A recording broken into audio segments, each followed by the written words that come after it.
वो कोई प्रोडक्ट बनाते हैं, देश के किसी भी दूरस्थ कोने में वो बैठे हो, जेम की जिम्मेदारी है उनसे कनेक्ट होना है, स्वयं को उनसे जोड़ना है और उस पोर्टल पे उनको लाकर उनको एक बड़ा बाजार उपलब्ध कराना है। ये प्रधानमंत्री जी का स्पष्ट निर्देश है और जेम इस दिशा में बेहतरीन कार्य कर रहा है।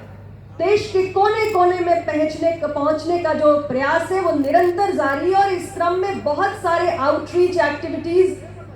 आउटरीच इवेंट्स देश के कई हिस्सों में ऑर्गेनाइज हुए। लेकिन हमारे लिए प्रसन्नता का विषय ये है कि अब तक का देश का सबसे बड़ा जेम संवाद मेला मिर्जापुर की धरती पर ऑर्गेनाइज हो रहा है। हमारे मिर्जापुर के पीतल व्यवसायियों के लिए, हमारे कालीन और दरी के बुनकरों के लिए,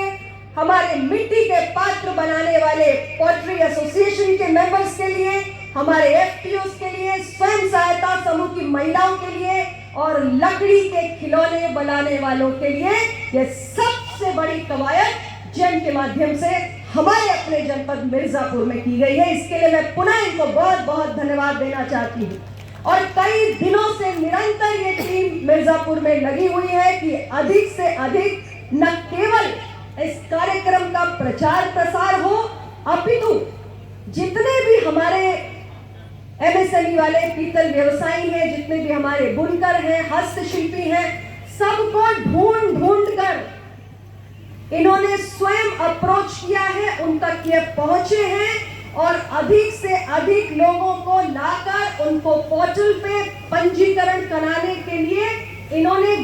बेहतरीन प्रयास किया है। यानी अगर मिट्टी के पात्र बनाने वालों को लेकर आना है तो ये चुनार क्षेत्र में भी गए हैं, लकड़ी के खिलौना बनाने वालों को लाना है रजिस्ट्रेशन के लिए तो ये अहरौरा भी गए हैं, मिर्जापुर नगर में पूरा कसरट्टी से लेकर जहां जहां हमारे पीतल व्यवसायी हैं, हर जगह आपने पहुंचने की, लोगों से जुड़ने की, उन्हें जानकारी साझा करने की और उन्हें अंततः रजिस्ट्रेशन की प्रक्रिया तक पहुंचाने की पूरी कवायद की है। और प्रचार प्रसार तो किया है, वो आप देख ही रहे हैं, लेकिन किसी भी योजना को उसके अंजाम तक पहुंचाने के लिए महज जानकारियों का आदान प्रदान या प्रचार प्रसार से ही बात नहीं बनती है, अपितु हमें ग्रास रूट पे जाकर जुड़ना पड़ता है जो हमारा टारगेट बेनिफिशियरी होता है। तो उस दृष्टि से हमारे यहाँ जो टारगेट बेनिफिशियरीज हैं उनसे जुड़ने के लिए बहुत जबरदस्त प्रयास हुआ है। मैं पुनः बहुत बहुत अभिनंदन करना चाहती हूँ। जेम के बारे में अभी